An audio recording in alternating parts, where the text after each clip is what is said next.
नमस्कार, आप देख रहे हैं प्रदेश हलचल। मैं हूं आपके साथ महेश जैन। नीमच जिले के सिंगोली क्षेत्र में अवैध कॉलोनी और सरकारी जमीनों की हेराफेरी को लेकर भूमाफिया लगातार सक्रिय है, लेकिन इनके खिलाफ सीएम के निर्देशों पर प्रशासन भी सख्त रवैये में दिखाई दे रहा है। पिछले दिनों देखा गया था सिंगोली क्षेत्र में दो अवैध कॉलोनियों को लेकर तहसीलदार जो है राजेश सोनी ने स्थगन आदेश जारी करा था। शिकायतकर्ता जो है दीपक तिवारी ने कलेक्टर से लगाकर जन सुनवाई में शिकायत करी थी, जिसके बाद में मामला प्रशासन के संज्ञान में आया। तहसीलदार ने भी सख्त रवैया अपनाते हुए स्थगन आदेश जारी करा, लेकिन स्थगन आदेश के बाद भी भूमाफिया मौके पर निर्माण कार्य चला रहे। रात्रि में, दिन में नहीं तो रात्रि में चोरी छुपे निर्माण कार्य किया जा रहा है। सरकारी जमीनों के हेरफेर को लेकर शासन की भूमि खरी घोटाला करने का आरोप भी इनके खिलाफ लगा है। वही बता दें कि आज पूरे मामले में शिकायतकर्ता दीपक तिवारी जो हैं कलेक्टर की जन सुनवाई में पहुंचे, लेकिन कलेक्टर ने दो टूक शब्दों में तहसीलदार को कहा कि अगर कोई दोषी है उसे बख्शा नहीं जाए, कोई निर्दोष है तो उसे परेशान नहीं किया जाए। पूरे मामले में जैसे सुनते हैं क्या कुछ कहना है शिकायतकर्ता का। सिंगोली में इस तरह की शिकायत थी कि वहाँ कुछ सर्वे क्रमांक 70 है जो अस्पताल के सामने की साइड, पीछे अस्पताल के सामने शनि मंदिर के पीछे है। वहाँ एक अवैध कॉलोनी का निर्माण हो रहा है, जिसकी शिकायत मैंने कलेक्टर महोदय एवं तहसीलदार महोदय को की थी, जिस पर श्रीमान शासकीय भूमि खुर्द-बुर्द होने के संबंध में मैंने शिकायत की थी।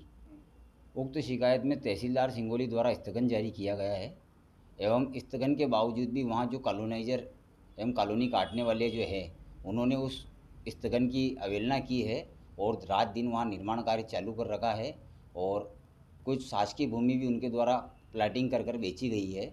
उस पर मैंने कलेक्टर साहब से उनके खिलाफ कार्रवाई की मांग की है। कौन लोग हैं वो जिनके नाम पर जगह एक शासकीय भूमि चढ़ाई गई और कॉलोनी काटने वाला कॉलोनाइजर कौन है? वहाँ नवीन तिवारी, उनकी दादी जी कौशल्या बाई के नाम से शासकीय खाते में दर्ज थी। उनमें उनका देहांत के बाद उनके पुत्र अनिल कुमार एवं पौत्र नवीन एम कृष्णकांत तिवारी है, जिनका भी तहसील न्यायालय सिंगोली में नामांतरण प्रचलित है। इनके द्वारा वहाँ लगभग 2.5 से 3 बीघा की शासकीय भूमि में कॉलोनी काटी गई है और कुछ जो शासकीय भूमि है वहाँ कृषि कार्य किया जा रहा है एवं तत्काल में वहाँ तार फिनिशिंग कर बाउंड्री वाल कर एवं हकाई जुगताई कर वहाँ फसल बो दी गई है। और एक कॉलोनी है जो वहाँ काटी है अनिल कुमार पीतलिया ने, उनमें उन्होंने जो रास्ते बनाए वो सब रास्ते शासकीय भूमि में बना दिए हैं एवं कॉलोनी के जो नियम रहते हैं उनका सारा उल्लंघन किया है।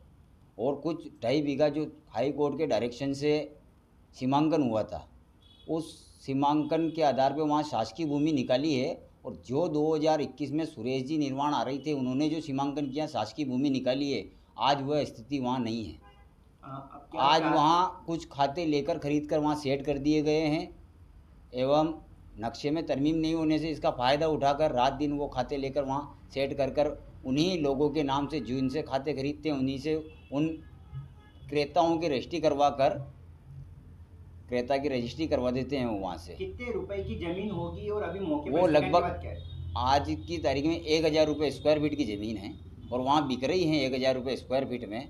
और लगभग 2.5 बीघा से 3 बीघा के लगभग वहाँ शासकीय भूमि उक्त बाउंड्री में मौजूद है। स्थगन के बाद क्या हो रहा है? अभी क्या शिकायत करी आपने? स्थगन के बाद भी उस बाउंड्री में निर्माण कार्य चल रहे हैं एवं मैंने कलेक्टर साहब से निर्माण पर बेंड लगाने एवं क्रय विक्रय जब तक शासकीय भूमि निहित नहीं हो जाती जब तक वहाँ बेंड लगाने के लिए वहीं पूरे मामले को लेकर तहसीलदार जो राजेश सोनी ने कहा है कि पूरे मामले में प्रथम दृष्टया स्थगन आदेश जारी किया गया, क्योंकि प्रथम दृष्टया पूरे मामले में शासन की जमीन को लेकर हड़पने के आरोप लगे और एक रकबा ही पूरा नया बनाया गया। तात्कालिक अधिकारियों की भी संलिप्तता पाई गई पूरे मामले में। हालांकि पूरे मामले में तहसीलदार जांच कर रहे हैं, लेकिन एक तरफ सीएम के निर्देशों को लेकर कलेक्टर के सख्त रवैये के बाद तहसीलदार का कहना है कि पूरे मामले में अगर कोई भी दोषी पाया जाएगा तो उसके खिलाफ जेल भेजने की कार्रवाई की जाएगी। अब देखना होगा सिंगोली क्षेत्र में जो जिस प्रकार का जमीन करोड़ों की भूमि का घोटाला सामने आया है उसमें शिकायतकर्ता भी लगातार शिकायत कर रहे। तहसीलदार के स्थगन आदेश है। पूरे मामले में बताया जा रहा है कि दो अलग अलग खातों पर 2.5 बीघा यानी करोड़ों की बेशकीमती जमीनों की